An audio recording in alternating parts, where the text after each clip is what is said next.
Hey, everybody. Welcome back to the Soul Rising podcast. How are you? I am Amanda McCoy Flanagan. So happy that you've come back to join me. Today, I have a very special guest, my friend Nina Rodriguez. She is the host of the Grief and Light podcast. And Nina does such great work out in the world. We met through Instagram. The beautiful algorithm somehow connected us because we both work around grief. And unfortunately, we share a similar loss of our brother.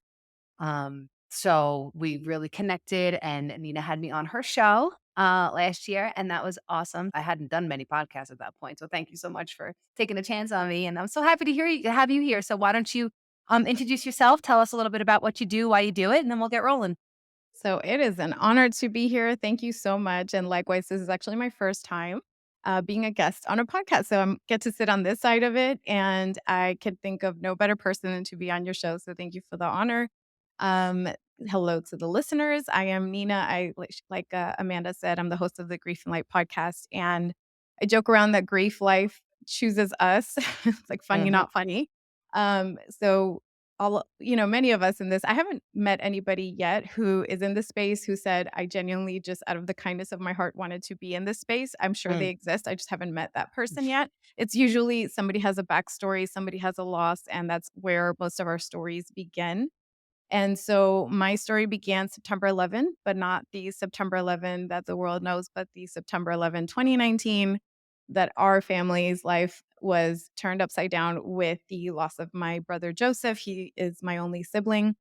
And September 10th, the day prior, we celebrated his 32nd birthday. So not even 24 hours of newly minting his 32nd year of life. I got the call and everything changed, and that was September 2019. Uh, Catapulted into this world of grief, had no idea what was happening because in my mind, the worst thing that had ever happened was, took about, I don't know, 2 to 4 weeks to get over, so I figured, "Well, this feels pretty overwhelming, so why don't we double that time? Let's say 6 to 8 weeks, I should be over this." So the 6 to 8 week, 10-week mark rolls around and I mean, it's just awful and nothing has lightened up. If anything, it's gotten more intense. And I started to panic because I said, "Oh no, I'm broken. Something's happening. This is messed up. I don't know what's happening." And for anybody who's lost a loved one, especially with a tight knit family, it changes all of the dynamics. Who you are within your family system starts to shift immediately, and nobody knows exactly what's happening. So my parents lost their son, and I didn't wanna add another layer, to their suffering, so I couldn't rely on them for, the support essentially that I was looking for at the time. Not that they wouldn't Yeah. have given it to me, but, Yeah. they Yeah. lost a son. Yeah. So, then I thought to myself, who do we talk to about these things, right? Like, you think therapists, but this feels so much bigger than just a conversation with a therapist. So, I started looking for, answers, and I remember just feeling so many emotions that I had never felt before in my life at the same time very intensely. And I thought to myself, I don't know if my body can handle this. Like, is the body built to handle this much? So I started Googling, like, can you die from grief, Mhm. basically. And I found Takotsubo Cardiomyopathy, which is the broken heart syndrome. Um, and it was a Harvard article. I read it, and essentially, it could at least land you in the hospital, right? And in some cases, if you have some comorbidity or something that, some health issue, it could potentially, be a worst Mhm. case scenario Right. situation. So that freaked me out. And I thought to myself, I don't want to lose anybody else. Like, if this is how I'm feeling, I'm sure my parents are feeling this, my family's feeling this. So who's going to die next? And I kicked into this, like, I have to fix this. I have to prove to myself that we can make it to the year mark at least. Like, that was my milestone, my mental milestone. We can make it to the year mark without dying. And then we got to the year mark and I was like, "Well, we need to make it to the second year mark." And I kept telling myself these arbitrary milestones that we had to get to as to live essentially. Um, and in that process, pandemic happened. Uh, it just became extremely overwhelming. We weren't outside, we had to be inside, and I was like, "I need help and I don't know where to find it." and I don't know who to talk to about this because everybody keeps telling me, like, I need to get over it, and he's in heaven, and all the platitudes that us grievers receive, right? That were Mhm. absolutely not helpful at all. Mhm. And, so then I said, "Well, I need to get this out of my body. It's so overwhelming. It needs an outlet, and I'm not sure what that is." And we couldn't go outside really. So this was during the lockdown. So I started an Instagram account, anonymous at the time, called Grief and Light, and I just started posting what I was feeling. And I didn't care if anybody listened to it. I was just like, something has to leave my body and live somewhere else. And that's where I chose for it to live. To my surprise, people started following the account and messaging me, essentially, "Me too, same. I know exactly how you feel." And I was like, "Who are these people?" And I noticed that most of them were anonymous accounts as well. And for whatever reason, that felt so good. That felt like home. That felt like there are people who get this. I'm not the only one. As lonely as this feels and as overwhelming as this feels, apparently some of this is normal, right? So that started that journey of finding out exactly what grief is, Mhm. who Mhm. else is feeling this stuff, is there a name for these things that we're feeling, and where do we go from here? So account grew. All of a sudden, I um, started meeting other people who put their faces on their account. So it was nice to put a name to the face Right. and a story, and they would put their siblings and they would put their people. And I think that's how I stumbled upon your account. Mhm. And I remember you were making videos. I think it's from your backyard. I'm not sure. It was so beautiful, looked so peaceful. Mhm. And I said, "Who is this girl? Like, who there's something about you, your energy." And I was like, "Who is she? Like, what is her story?" And I started listening to your messages. And I remember at that time you had a book signing. Your book had just come out, Mhm. Mhm. right? You Yeah. published your book and you were hosting um, it was a virtual book release Q&A, like, get to know the author kinda thing, and I was like, "Oh, I'm totally gonna go there, support her," because it just seems like a great, conversation to have or, listen to, really. You presented. I remember feeling like, "Wow, this person I'm sorry that we had to meet this way, but I feel like this person is somebody that would get me, that I see her. I see her, she doesn't know me, but I see her in her pain and in her reality, and I feel like she would get me." And I think that's where everything else started here with us. I'll pause there because I know that was a very long, long introduction, but essentially that's how it all got started. Yeah, no, thank you so much for saying everything that you said. There was so much in there that I want to touch on already. But and yes, thank you so much for coming to my Zoom launch party. No, I that was so was much fun, yes. really just like flattered and almost a little confused. Like, why does she Like, who is she? want to Where's she? come? Like, yeah, why is she taking a liking to me? Like you bought my book and like you were all in with me from like, the beginning. So thank you so much for that support. It really, really meant a Absolutely. lot, especially as I was starting out on that book journey and on the podcast journey and on the Instagram journey, right? I was very like anti social media for a long time. And I got an Instagram account for, to promote my book and everything else. And Yeah. the message is really just the message of healing. That's really what this whole thing comes down to for both of us. So thank you so much for all that Of course. support. Thank And you for and writing yeah. the book, and that's what resonated because it was the first time that I saw somebody speaking so openly, like showing your face, having the book, similar experience of loss, similar journey, but you spoke so openly about it that that's what resonated in particular, at the time especially. Y Somebody had asked me once how I was able to do that, and what I said was, "I've been sober for a while, and that's kinda what we do." Like, I got comfortable in those meetings sharing from my heart, and it's not Right. that I'm this, like, really that I was even really capable of all that vulnerability or going in there, or that I'm any extra special than anybody else. For me, I have to do that and share myself and share my pain to stay alive. That's really what it comes down to. So when I started writing my book, it was almost just like second nature to me to just get it all out there, to put it all out there. And as I was going through that editing process, my editor was like, "Okay, there's a saying in writing, show, don't tell." Mm, And I thought I was showing in my first draft, and he was like, right. "No, no, no, you're doing a lot of telling. Now you need to show readers like put it out there. So it's through examples, it's through experiences, it's through the story, it's Yep. through what actually happened instead of just like telling people, well, then this, then this, then that, right? That's just telling. But letting you into my world, right? With description and feeling and heart and pain, really.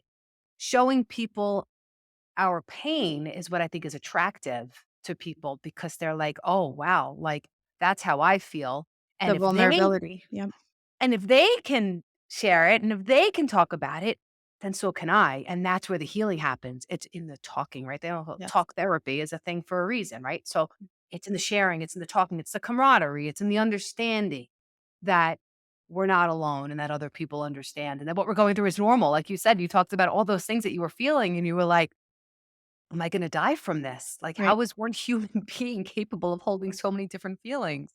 Yeah. And I'd never heard of that, heartbreak syndrome.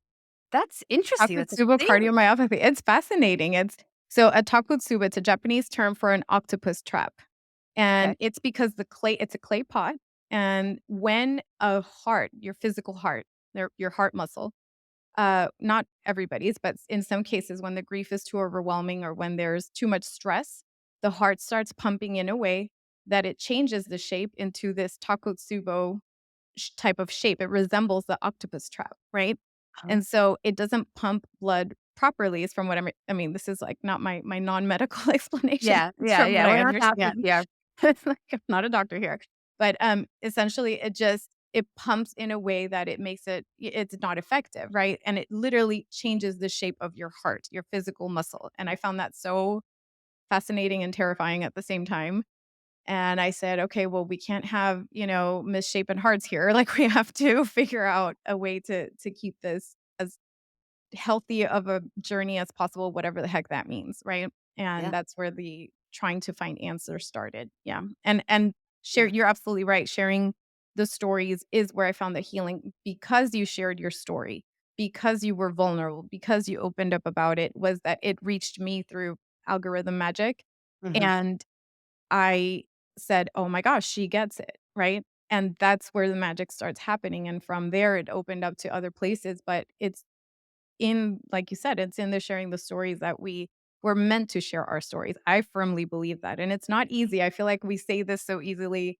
I agree with you. I'm an auditory processor. I need to talk things out for me to process them myself, but not everybody's like that. So just because you were able to write this book, that it flowed through you and so did your story and the show don't tell. Like I know you had to go very deep because we can Mhm. only heal as deeply as we're willing to go Yeah. within. You went all in to your journey, your book, and because of that, as I was reading, I saw you and I saw myself through your healing journey as well. So it's very powerful. Well, thank you so much. It really makes me feel really good to know that, I mean, there was a lot of blood, sweat, and tears, right? I mean, especially that first chapter when I talk about getting the phone call on my brother and the memories and all that. And that must have been hard for you to read as well. I Definitely. tell people, and I know that they've had loss, specifically sibling loss. I tell them, listen, just a little warning here. Chapter one's going to be tough. But, like taking those difficult conversations out into the public and Yep. making them maybe like normalizing, right? Normalizing these Normalizing. feelings of grief, right? Destigmatizing the feeling of what's wrong with me? Like, why do I feel this way? Am I crazy? Is there something? And grief can really make you feel crazy. Grief is just 100%. oh Yeah. my gosh, its own animal, and it's uncontrollable, and Yep. it just comes up when it comes up, right? In the waves, they talk about it, the waves, right? It just comes and then it goes, and then it just out of nowhere, right? Yep. I mean, Jeremy's been gone 6 years already, and I still randomly, I'll hear something or see something and the tear, it just flows out of me. So, that was and I believe that's probably why you're doing what you're doing too with Yeah. sharing And I your pain. remember about, you said it makes you feel crazy. So at that like 8 to 10 week mark that I gave myself to get over it, because that's what I thought we did, right? We get over Exactly. these things. Yeah, yeah. So I'm panicking. I call one of my girlfriends. Her mom had passed away 10 months prior, right? And so I, messaged her and I was like, "Did you feel like this? Like at this, is this normal?" Like I am literally panicking, right? And she messages me and she's like, "Oh, honey, I am at the grocery store and I am buying like a baking sheet because I want to make cookies for my kids." And it reminded me about how my mom did this when we were kids, and I'm sitting in the baking aisle at the grocery store, and I'm crying hysterically, and this is 10 months. This is grief at 10 months. And she said the words that literally changed my whole experience, which was, "Show yourself grace." I've heard grace my whole life, whatever, but it echoed within me, within my heart space, within my mind, within my spirit, and I said, "Okay, what does that mean in this context? What does that look like? Like, what does that even mean? How do you do that? What's step 1?" And like I said, I was panicking. So, I started to study it really, like, just kind of out of from a place of curiosity and started to be like, "Okay, well, what would that look like for me?" And I started to treat myself as a secondhand person, like, caveat, when this all happened, when I got the call, I talk about how something in me disconnected, and I now know that's a dissociation, right? It's like a protective mechanism for your Mhm, mhm. Yep, mind, yep, yep. essentially so you could keep functioning. Yeah. That lasted about 3.5 years, and I didn't know what the heck was happening, but for all that time, it if you look at it, like, in a spectrum, it kind of tapered off, so it wasn't, like, super intense all 3 years, it sort of Mhm, tapered off with time. mhm, But definitely that first year, it was like I was watching my life as a movie. Like, I was in it, but I'm not in it. And there was something in me I don't even know if I cried when I got the news because I was so shocked. I was just kind of like a yes. zombie, right? Yeah, I didn't cry until, like, that night, like, Right. later. And that's surprising because you see in the movies, like, when somebody gets the news, they're like, "Oh," screaming and crying, and so my own responses or lack thereof shocked me. Uh-huh, Um, and then I walked around with this dissociation for so long. And in that time, believe I now call that God's grace in action or grace in action I love because it. it's this divine wisdom within us that knows what to do in these circumstances when we don't. And when I was when I had this emotional distance because of the numbness, it's like when somebody has an accident and they sever a limb and they don't feel it. They don't feel anything. That's the same operating mechanism, just physically instead of emotionally. So, at least that's what I believe. I'm not, saying this is like the science behind it. But in any case, what I'm getting at is that that protected me and that gave me the space for me to figure out at my own pace what was happening. And so grace became my guiding light. And I started saying, okay, well, what does this mean? What does this look like? And how do I get to redefine this experience? And it was through that space that I gave myself after my friend said that, her words unlocked that for me, Mhm, that I started saying, okay, well, this was a pretty big deal. This is a big situation. The truth is, not a lot of people have their siblings die suddenly this young. Um, there is a lot of trauma involved in this experience and in the manner in which he passed away, which was from a fentanyl poisoning. And that's another layer. There's layers on layers to deal mm, with, and there's a lot of yes. things to process. Mhm, And that space of grace was what allowed me and my family, and thankfully, my family was very open to talking about it, which helped tremendously because my family, meaning mom and dad, they said his name. We vowed to each other that we would allow each other to grieve however we needed to, which is super important because it looks different for everybody. And that helped so much. Now, my extended family, not everybody said his name or even acted like this happened, right? And I got so angry at the time because I was like, how could you not act like this is happening? And I now know to extend grace to them as well mm. because, again, everybody does it differently. Yeah, yeah, so the family dynamics is really intriguing to me, how Y- things change, how relationships change over time. So, has anybody come around in your extended family? Do you feel that they're a little bit more comfortable now speaking about Yes. Joseph? Yes. So they don't talk about it like my parents and I do. My parents and Mhm, I could probably talk about my brother all day, and it's right. perfectly fine dynamic for us.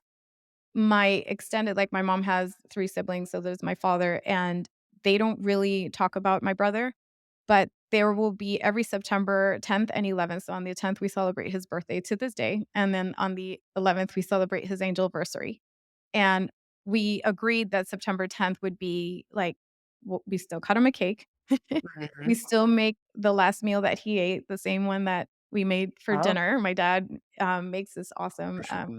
chicken, kinda like a cordon bleu chicken, baked, but his style, he always adds, like, special ingredients. So we'll eat that, and we'll make it somewhat of a joyous occasion, and it works for us, then the next day, every year I make a video, kind of like a video collage of, um, his life and in a way how we've been processing everything because initially it was, like, pictures and videos of my brother, and now we have added pictures and videos of things we do to honor him. So it's like how Mm, he lives on with us in this new reality, and so we play that on September 11th. So we allow ourselves the time to feel the joy and the sadness. And so they come around on that day, and on that day, they open up about talking about him more. And my one of my uncles in particular, he said, "I go on bike rides and I sense his spirit when I go on bike rides." And like I didn't even know that. Or another uncle said, "We go to the cemetery sometimes by ourselves to visit him." And I didn't know that.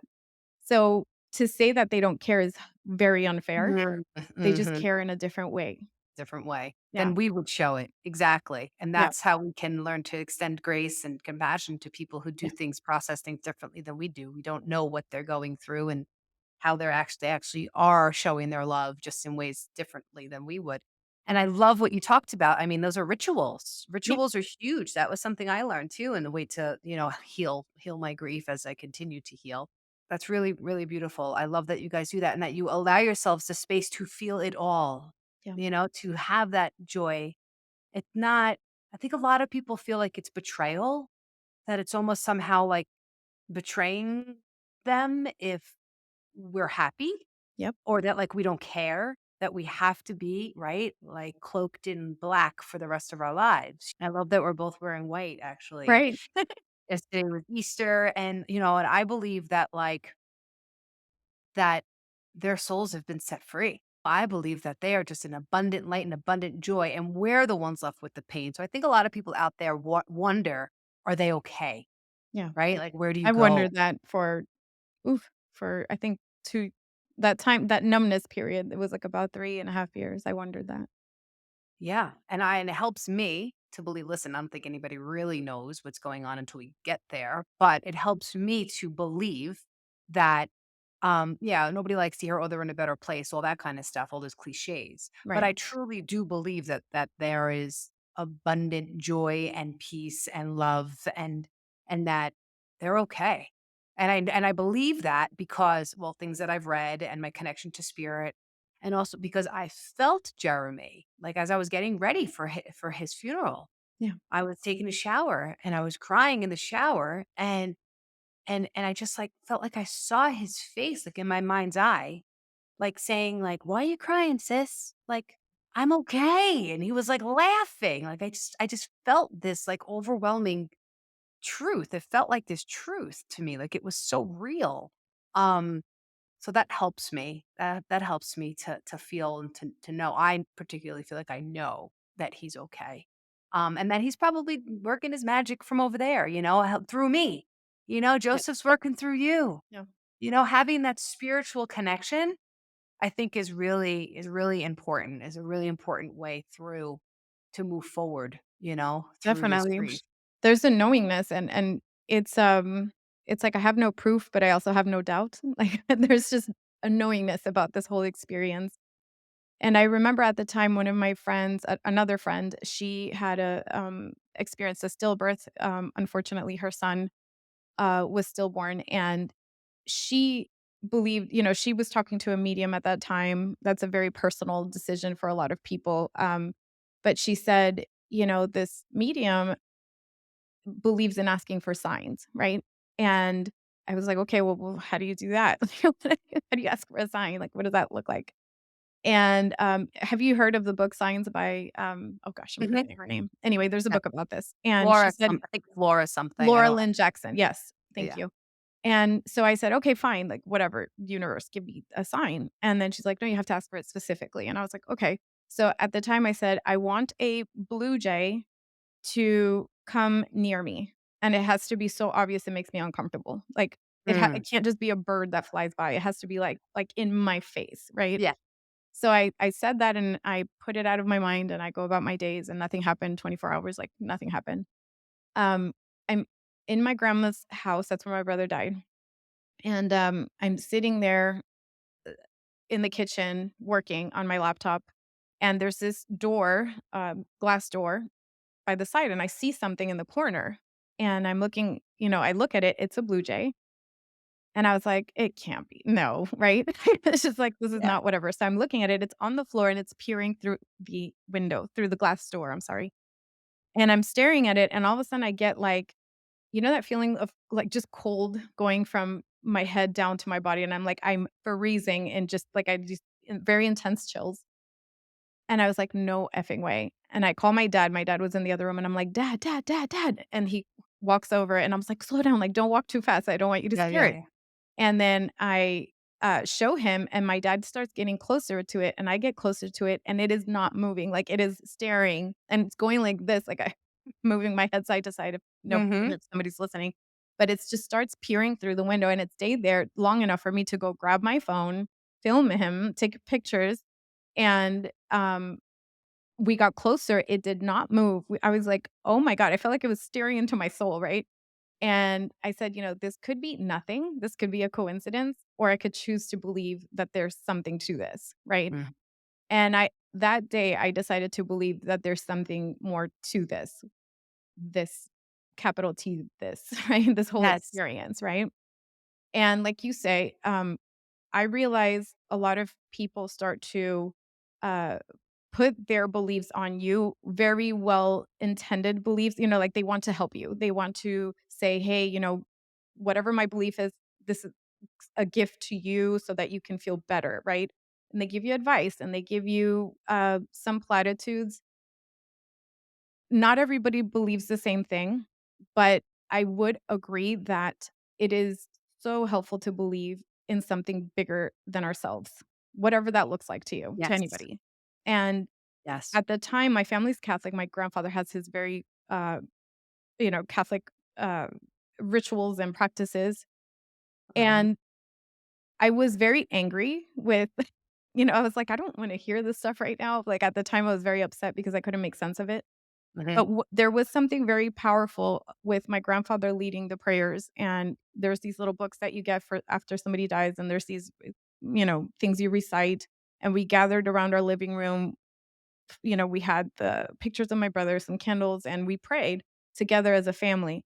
And I said, "Even if I don't believe in the details of all of this, um, because of where I am right now in this space, there is something so magical unfolding right now that us as a family, this prayer, this ritual is keeping us together quite literally. It's literally keeping us together." So I said, "I'll believe in that." That felt tangible at that time.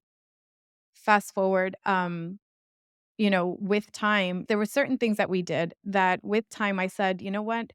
The name, the form, the details don't matter as much as the fact that this is something that we can hang on to."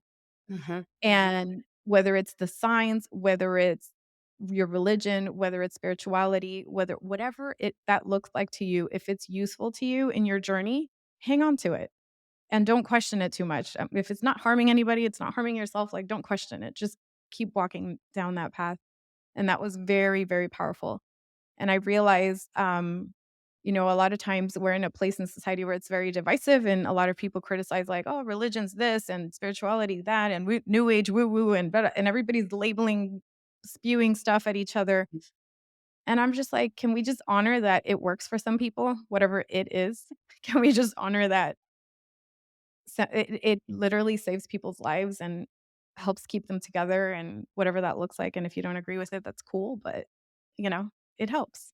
I personally agree with it 100%. Like, if it's real or not doesn't matter. Yeah. If it's working for you, let it work for you, Yeah. right? And don't worry about what other people are gonna say. And it could just be very personal. Nobody needs to know. Yeah. Nobody needs to know what you're doing to get through the day, what's working for you. But I do think that there are a lot of people coming around. Maybe it's just in the circles that I run with, but like there are a lot of people coming around to this idea that there is something else out there, and it doesn't have to be God or Jesus Christ or Allah or whatever you want to label that particular God as. It's just a spirit of the universe, so to speak, like just a benevolent force of good, of love and peace and kindness. It's just that feeling. And somebody said to me once, imagine holding a baby, a newborn baby or a little infant, and it's just like so sweet. And there's just this feeling of like love, of like pureness. Like, what is that? That Or doesn't need any words, it's just there. It's just real. there. It's an Yeah, energy that's just there, just like two people falling in love. Like there's just something, or even just meeting somebody, a new friend, and you just yeah, know that there's some kind of connection there. Like there's something in the air, right? yeah, So who's to say that that's not real? And I think a lot of people shy away from that in terms of, the afterlife. And I think a lot of people shy away from it because, like you said, it's not provable, but it's not disprovable. right, But we're very much a society based on logic. We want to right, see tangible evidence or else we don't believe it. And especially now that, like, I think there's just a lot more skepticism yeah, in general, just amongst the general population. I almost feel like maybe people do need something to believe in. They do need that connection. So if we're maybe losing our connection to each other a little bit, maybe they're finding that connection there. Maybe more people are willing because, like I said, I do feel like people are waking up a little bit more and starting to believe in that. And I think grief and these huge emotional upheavals are the times when we're willing to do that because we're desperate. yeah, We need something else, right? Like I wouldn't be on this journey if I A wasn't alcoholic and had to get sober and then was introduced to spirituality. And then if I didn't have all the loss in my life culminating with my brother, which took me down the hardest. Like I needed something. Like we have that, we're humans. We want to survive. right, We have a survival instinct. That's right, it. That's what drives us. We want to live. Most humans who are mentally sound, we want to live. And if we don't have other addiction and stuff that we're powerless over. right, Um, Generally speaking, we want to live. So holding on to something, whatever works for you. yeah, And somebody else's business, and it's okay. But there is a lot of shame. There is a lot of like sort of feelings and like oh, she's weird, or oh, she believes in that, or oh, she does that. I don't care anymore. I've yeah. I've finally crossed some kind of invisible line where I'm like, call me whatever you're It gonna is call what me. it is, yeah, It's all good. I got my peeps out there who yeah, get it, and that's all that matters. So, yeah, so finding a community of people, I yeah, think, is also super huge for healing and trying to move forward, like we said before. And even if it's just on social media, yeah, even if you can't find those groups in real life, which there are a lot out there if you search, but you might not click with everybody. yeah. Social media is a great I have a lot of negative to say. I have a lot of, not such great things to say about social media, but in that respect, it's extremely helpful because you could find people who are on your wave. I agree that, grief I'm saying this cautiously, grief can be a door through which you can discover a lot of this, and so let me preface it with this. There's the person that you were before and the person you are now, and there's a very strong line in the sand Yes. between the before and the after, right? Yeah. And then within after the loss, there's what I call early grief, or some people call acute grief, and which is like that very thick bereavement period that I was thought I was dying, like, basically. It's Yep. funny, Yep. not funny, but, so that very heavy, strong where everything stings, everything is shards against your body, like, everything is just so incredibly raw. So, sometimes when I talk now, I have 4.5 years distance from that old version of me in early grief, who has been able to learn this new version has been able to learn through time and through the experiences, and what I say now, if I would have spoken to myself in early grief, my early grief self would have told myself to fuck off and just go away, Yeah, right? Like, I exactly. wanna make that distinction, so if somebody's listening and they're in Yes, early thank grief, you. a lot of this is gonna sound like absolute gibberish, okay? Yeah. Just trust that there will be an evolution where you will find your own truth and you will find your own answers. So right now, the version that's talking is 4.5 years later. Yes. Okay, so I wanna make that distinction. Journey. It's totally a journey, and thank you It's a so much total for journey because saying I that. would have if somebody asked me advice and they're in their early grief, I'm like, "Gosh, I have to tune back into that other version of me because Yes. what I say now is gonna they could you'd probably punch me in the face." No, so And it's not gonna make any sense because you're no, so consumed in the so loss, right, in consuming. that beginning, and it's really just about surviving. Yeah, So but in that early s sorry, go ahead if you're no, go ahead. in that early space, I was desperately seeking for answers, and this was, through the from religious so through the Bible, through our, I was raised Catholic, but I don't identify as Catholic. So I have gone to Christian churches and I'm open to different belief systems. I guess is what I'm saying. I'm not like married to one in particular, but Yep. that has been the Yep. predominant belief system. So anyway, so I looked for answers there. And I remember vividly one day, my grandfather has like a ton of books in his house, and I'm going through his books because I'm like, what answers can I find Yeah, here? hold Right. on to. Yeah. And I find this one called Into the Light. It was literally just placed on top. I've never seen it before. And I'm like, what the heck is this? And I open it just randomly. I open it and it says chapter 7, The Tunnel. And I was like, okay, what? So I start reading, and long story short, I finished the book that same day because I was like, "What is this?" Right? Like, Yeah. what is this stuff what am I reading? Yeah. And it was a book by Betty Eady.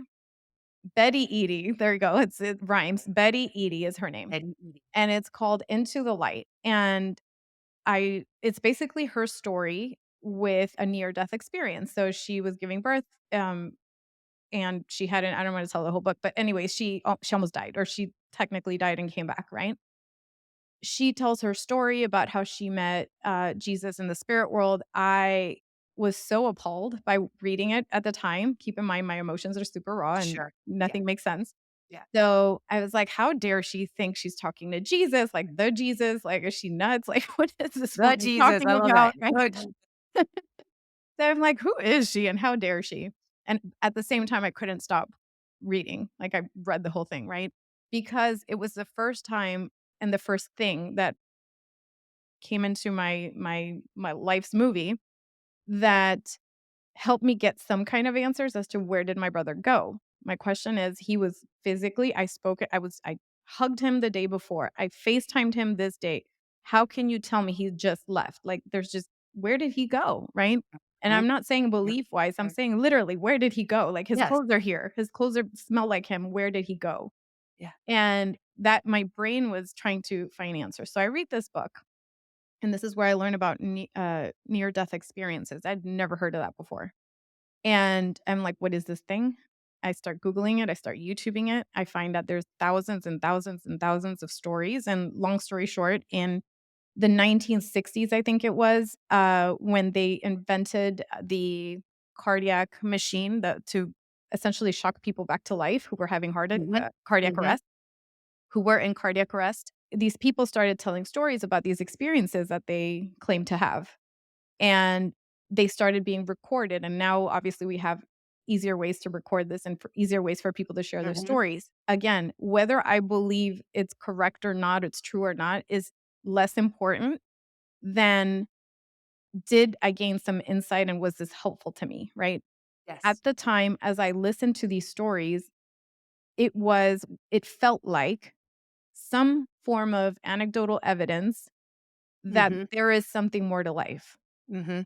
Right? Beyond just scripture, because we know scripture, but these were, like, people who are still alive today saying, "I was there, Yeah. and it is Personal real." account. Yeah, it's their Right? personal account. And like you say, I didn't tell anybody that I was, like, listening to any of this stuff. I was like, I'm just fascinated by these stories, and I'm just if nothing more, it's the one thing that has calmed my mind about it's like story time. Like, I'm just gonna sit back and listen to story Mhm. time, you know? Mhm. Yeah.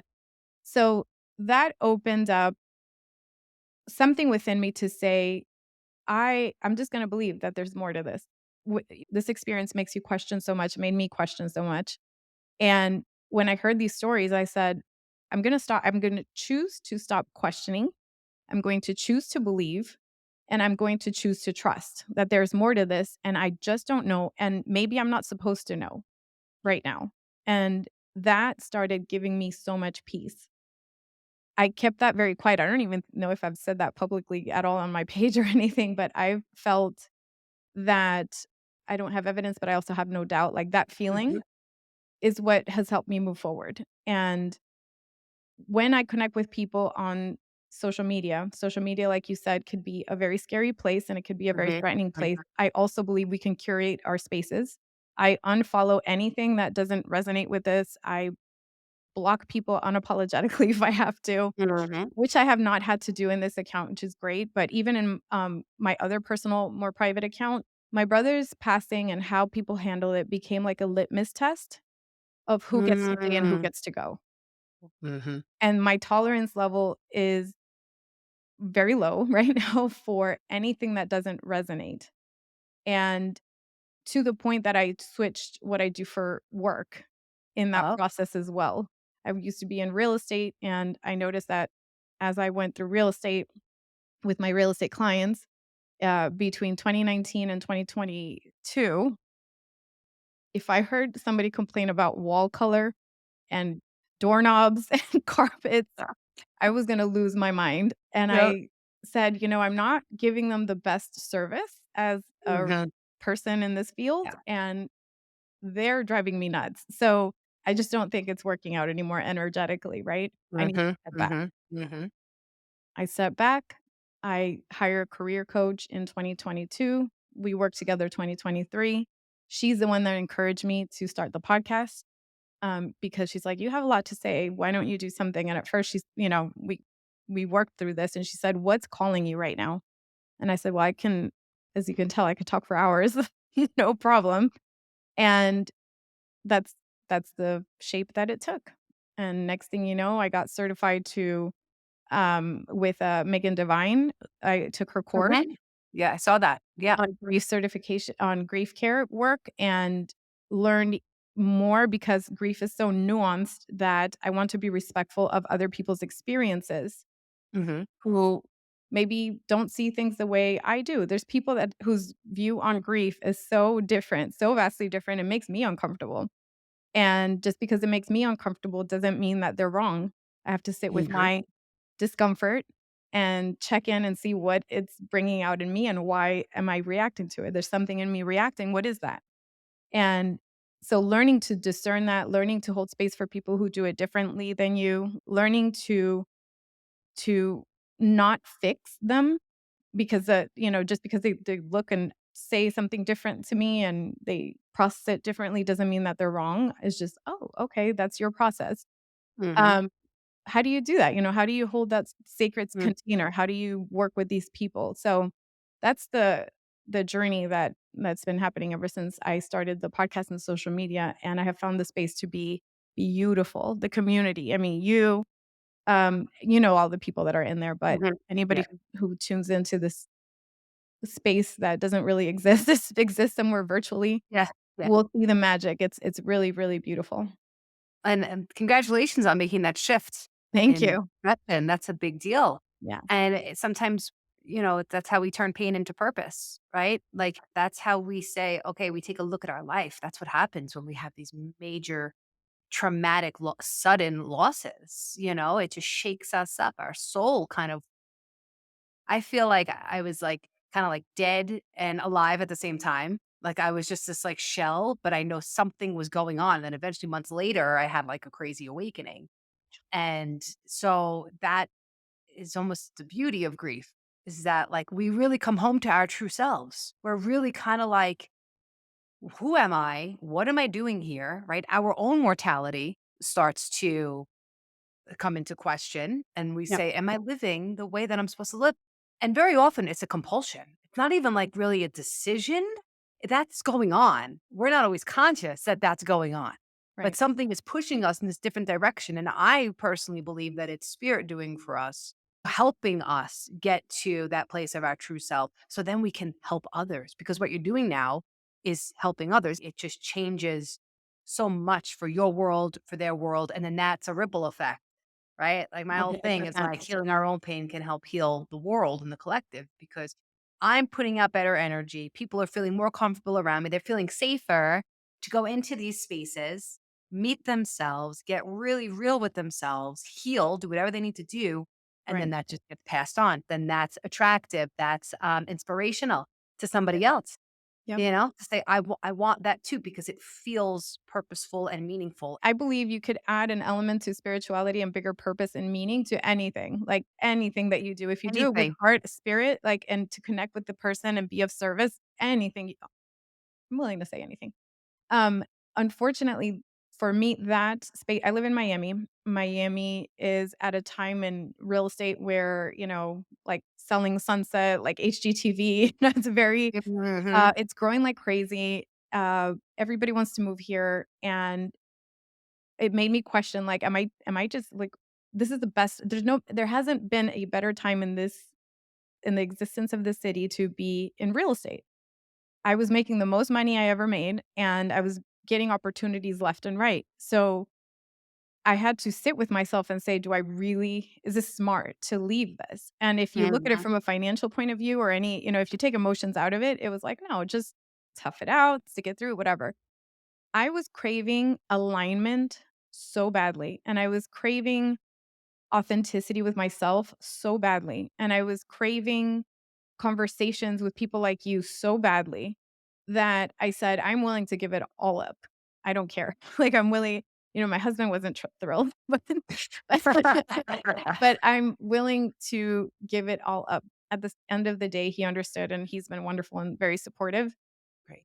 but there are bigger things to life than money and financial success, and I have no doubt that that will be compensated in other ways, Yes. but it's secondary to feeling like you're walking your aligned path, and every opportunity that I've had on this journey has been I use the word effortless very broadly because it's not that I'm working my butt off with this. I'm working my husband he's like, "Go to sleep. It's 1:30. Like, you're still working on this podcast or you're still doing this." And I'm like, but it fulfills me Yeah. in a way that Yeah. I cannot explain, and I wish for everybody. I Yeah. don't wish the grief and loss on people Sure. at the same time. Yeah. That led me here. Yeah, unfortunately, like I said, we have to go through these crazy emotional upheavals and this pain, right? I just believe that pain is what brings us really to these enlightenments, is Yeah, what you're talking about, what you're explaining. Really, this being aligned right. is an awakening, it's an enlightenment. And if you feel truly aligned and connected with what you're doing, I do believe the money will eventually come. You know, they say cast your bread upon the water, that whole deal, and maybe our bread right now Yeah, is us, is our emotion, is our compassion, is our holding the space, is all of that, right? And then yeah, we're going to be compensated, right? They talk about like energetic exchange, that also has to do with currency, energetic currency and the exchange in that. And the reason why it's called currencies, it will come back to you. You will be taken care of because I believe God's spirit, our higher selves want us to do this work. So they're yeah. going to pave the way. It's going to pave the way to make it possible to keep doing this work. But 100%. And the law of reciprocity, whatever you give, yeah, you receive in different ways. I also, there's a caveat because when I was working with a career coach, I know some people want to leave so bad. And unfortunately, they don't have certain yeah, supports to help them transition maybe the way that I did. In full disclosure, my husband helped carry the weight of the financial situation here, right? So mhm, I'm fully aware that that is a place of privilege. I'm coming from a place of privilege to do this. I also made, the money that I had made the year prior, I made it last literally another year by paying myself a lot smaller on a monthly basis, for example. So I'm fully aware that these transitions, first of all, it didn't happen overnight. It took like over a year. And then second, that it's not accessible immediately to everybody. So I want to honor that as well. exactly. At Yep. the same time, can you do it? Absolutely. On your timing, on Yes. the everybody has their own divine timing, so just trust that. And it's like what you say, energetically, you start being aligned in situations where your growth happens so fast because you're trusting, Mhm, because you're open, mhm. because you're aligned, that it almost like expedites the process in a weird way. And even and one byproduct is feeling like feeling a sense of certainty without knowing for sure if something's gonna happen or not, but there's this calmness in the heart space that you're like, "I have no idea how this is gonna happen. I Yeah, don't know when, I don't know how, I just know it's gonna happen," and it's there's going this to happen. certainty. Yeah, it's just a knowing. If you're questioning whether you're on the right path or not, typically it's gonna be a little easier than if you're not on the right path. It's gonna go a little bit more smoothly. Doors are going to open for you a little bit Yep. more easily than if you're not Yeah. where you're supposed to be or, aligned with, what you in particular are meant to do here on the planet. Because not everybody's meant to do the same exact thing in the same exact way, Yeah.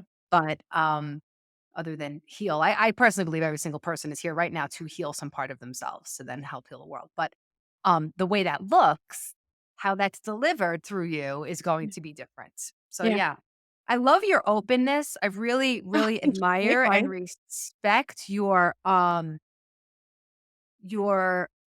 open mind and your open heart, and really always Yeah. keeping that in front and center, like you brought it up a couple times in this hour, that not everybody is the same and that people process things differently. That takes away the judgment, and that is what allows us to have the open heart and to welcome people in, because we never know who we're going to help. But what we say, what we do, I try to keep that very front of mind, is that I don't wanna ever, I'm not gonna, like, tailor or be very, particular in how I say things so that it's not true to me. It's always true to me, but I'm always conscious of the reception of how am I saying something, or what am I putting out there, and is it inclusive?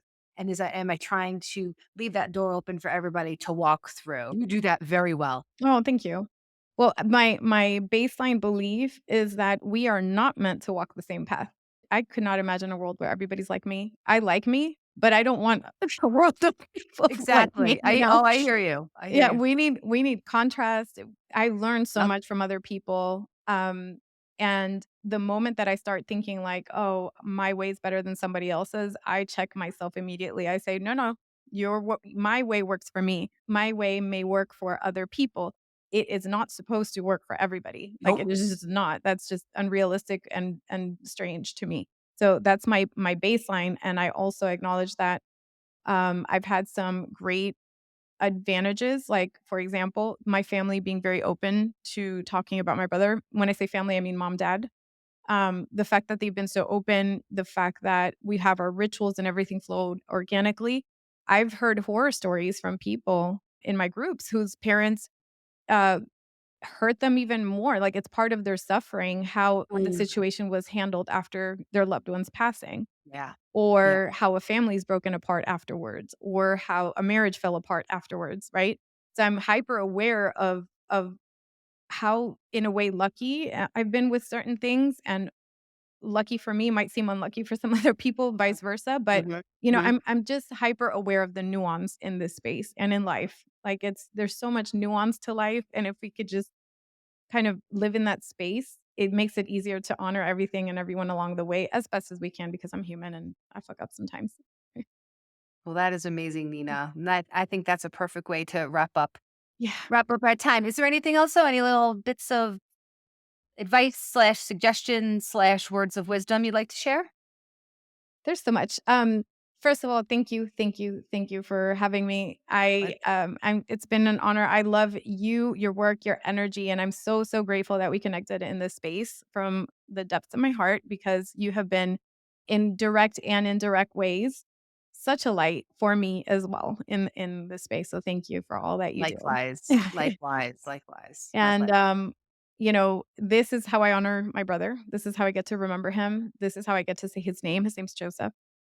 He is not defined by how he died. That was one tiny point in his beautiful life and the beautiful person that he was, and that I feel the beautiful spirit that he is.